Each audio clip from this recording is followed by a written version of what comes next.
Државата порано или подоцна ќе ги најде сите што продуцираат сива економија, од неформално вработување па се до манипулации со неплаќање на даноци. Криминалот е неисплатлива работа, порача денес премиерот Христијан Мицкоски.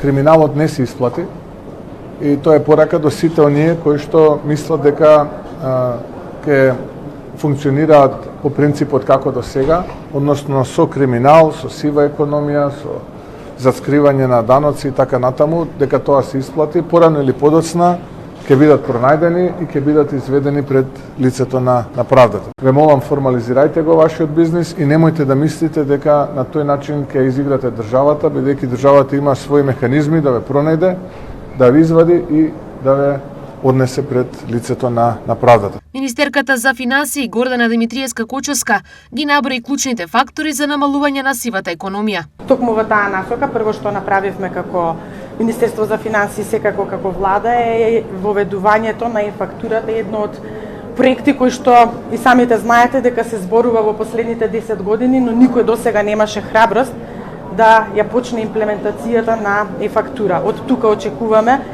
сериозен напредок и сериозно намалување на процентот на неформална економија.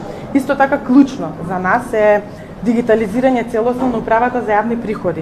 Меѓутоа, кога зборуваме за дигитализирање, пред се мислиме на централизирање на системот. Сегашната владина економска политика овозможува инфлацијата да се одржи на помалку од 3%, нагласи Мицкоски, најавувајќи априлската потрошувачка кошница која ќе ја изработи владата. Јас очекувам кај нас инфлацијата оваа година на годишно ниво да биде под 3%, односно во рамките на она што го проектираме.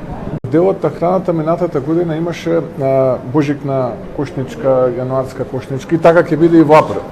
Во однос на Сојузот на синдикати на Македонија и нивото барање за минималец од 600 евра, Мицкоски останува на ставот дека тоа треба меѓусебно да го решат синдикатите и работодавачите. Нова можност двете страни затоа ќе имаат на почетокот на март, кога треба да се одржи седница на економско-социјалниот совет.